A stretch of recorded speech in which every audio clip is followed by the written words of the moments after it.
Were you 20 years ago? We were all holding our breath, I'll tell you that much. Sunday, 20 years since the city of Baltimore was turned upside down because the Howard Street Tunnel was on fire. WMER2 News' Kendall Green is giving us an in-focus view of that disaster and the lessons it left behind for first responders on the front lines.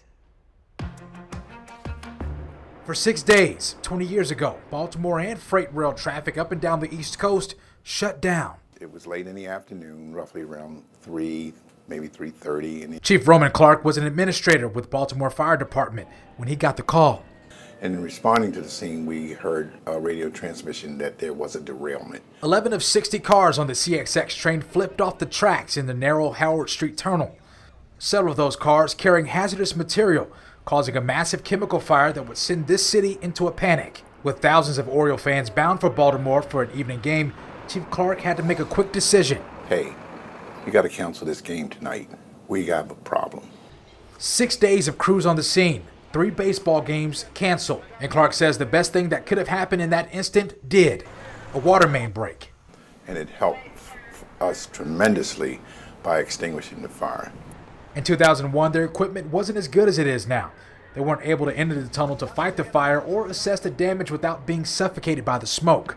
But when the smoke finally settled, there were no lives lost and lessons were learned to the tune of $12 million. But change takes time. The tank car models on the train at the time are being phased out, but not until 2029, and replaced with newer models. So you've got a new standard, which includes thicker tank shells. They're made of less brittle steel. They got head shields. They're jacketed. They have a lot more thermal protection.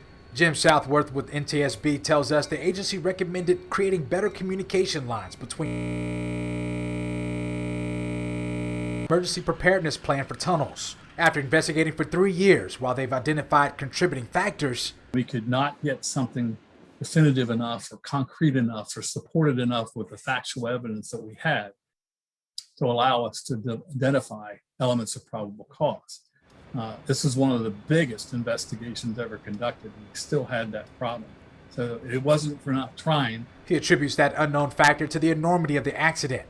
Clark tells us he was just glad the disaster wasn't deadly. It is tremendous because it could have been a lot worse. I mean, with the hydrochloric acid and the fact that, you had fumes going through the air. What hasn't changed over the years that did work was a system of identifying the type of hazardous cargo being transported. Without the information of the amount of cars, what the cars were carrying, we could have probably had a situation where it could have been detrimental to some of our firefighters. In Baltimore, Kendall Green, WMAR2 News.